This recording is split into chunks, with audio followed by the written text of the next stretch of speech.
Hey, what's up, Balkum here with Imagination Creation Films, and today we're talking about the brand new Sony RX100 Mark VI. Well, this is the Mark V, but yeah.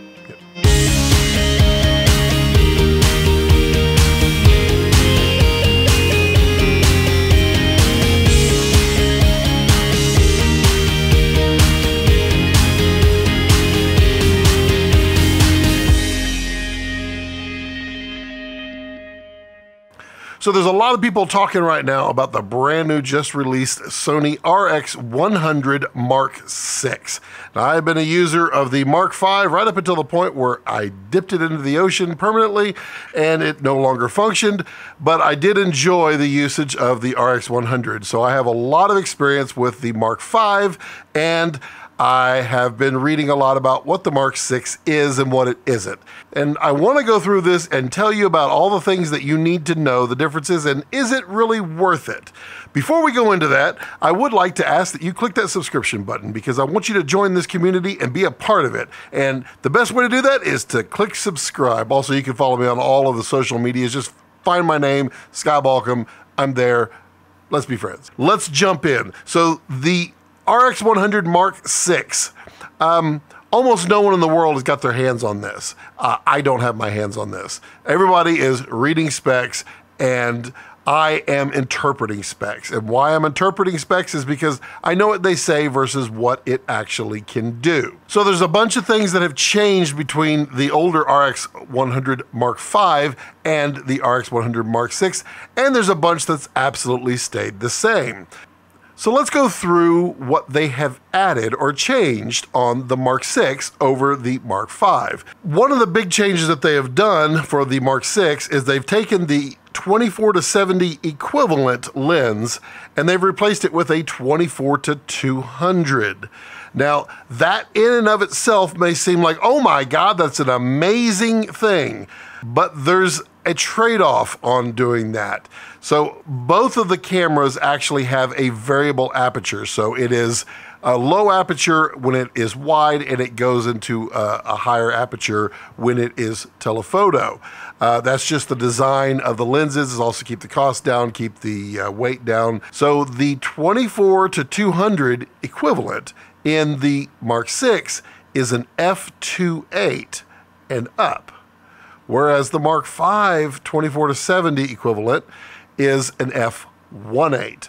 Now that is a lot of light that you're losing, and it is important to note that these sensors are not designed to see in the dark, so you need every bit of low light you can get. So dropping that from an f1.8 to an f2.8 is kind of significant, and I think it's going to start penalizing you as you zoom in quite a bit because you become less stable, you need more light so you can get that shutter speed up there higher. The Mark VI has added, finally, after many requests, a touchscreen. Yay, Sony! Well, a pseudo touchscreen. So they have, it's the same screen that can flip up and it can flip down and it can do all of these wonderful things. You can now tap to focus on it. It has 315 autofocus points that you can tap on. But you can't do your menu. You can't do anything else except tap to focus. Well, you know, Sony, come on. Maybe we could spend a little more time getting that maybe just a little more functional. That just seems a little bit wrong. Now it has the same sensor inside. It is still a 20 megapixel stacked CMOS sensor from Sony. It's actually a really nice sensor. I've really enjoyed using this in the short time that I got to use it. It takes great photos, it takes great video. The Mark VI will actually come with HLG, which is designed for HDR type of video. But let's be real, it doesn't exactly have the dynamic range of HDR, so it's just kind of helping you get there closer maybe, but it's not going to be a really wide dynamic range just coming from the camera. Now the Mark VI does have a larger buffer inside, so you can now take up to 233 JPEGs at 24 shots per second. whereas the old Mark V can only do about 150. Now, does that matter? I don't know. You're talking about JPEG, so why not just shoot it in 4K? I mean, you're really only getting 9 seconds of video that is 20 megapixels that is still JPEG. So you're better off probably shooting 4K. I mean, the Mark VI does have an updated image processor in there, so it's supposed to be able to track eyes and track people and faces a lot better with the autofocus. Now, the autofocus on the Mark V was not bad at all. I will give it quite a bit of respect for its capabilities.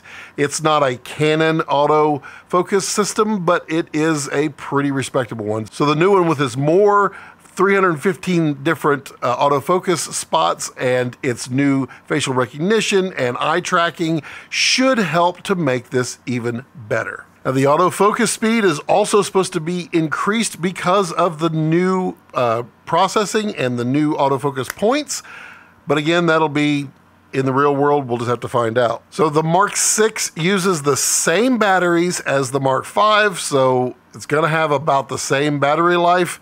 Not much to be expected there. So really, it's a few performance improvements to the camera plus a longer zoom lens that is actually slower. But let's go through the negatives. So number one, it's a slower lens. That's going to be a problem for a lot of shooters out there. Number two, they've raised the price $200. That's quite a bit, actually, considering it was only $1,000, now it's $1,200. You can still only record 5 minutes of 4K video. I mean, really, you could record 29.9 minutes of 1080p, but only 5 minutes of 4K. And let's be honest, I don't see anything to indicate that it's not going to overheat like the other one. So, as I said before, you get 13 minutes of recording approximately with the 5 on 4K, which means you're taking 4K 5 minutes and it stops, 4K 5 minutes and it stops, halfway through and it overheats. It's not going to be a great 4K video camera unless you just like doing things in less than 5 minute chunks, up to maximum about 13 minutes. The biggest gripe that everybody has for the RX100, they would love this camera, even with all its shortcomings, if it had one simple thing. And sadly, this one doesn't have it either. A microphone jack. It just has these little tiny holes that people have to put little muffs of fur or whatever on there to try and make it not be windy. But they raised the price $200 and they didn't put a microphone jack. This to me is really kind of a slap in the face. I mean, my opinion at this point, if you have to have that zoom, if you have to have that zoom, then maybe the 6 is for you. But quite honestly, with everything else, I'd probably buy the 5 at an extreme discount and get all the same functionality. It's the same sensor. You're going to have the same 4K. Sure, you can have different color profiles, but guess what? It's the same sensor. You've got the same amount of information. Shoot S-Log 2. It's fine. I mean, I don't know that I would justify another $200 on top just to get that lens. That's slower. I want a fast lens. I need a fast lens. You want to be able to take this thing in the dark. I mean, the GH5 sucks in the dark. This thing was pretty good in the dark. Wasn't fantastic, but it wasn't horrible. I promise the Mark VI is going to be pretty bad in the dark, probably just like a GH5. That just doesn't seem to me like it's going to be super amazing. It's a good camera. It will take great pictures. I mean, it's going to take great pictures. It's got a great zoom on it. But for video, for vloggers, for all the cool features that this one has and this Mark VI has, yeah, I'm going to give it I don't know. I don't think so. I'm not going to buy one. Unless they come out and they go, oh, by the way, it sees in the dark.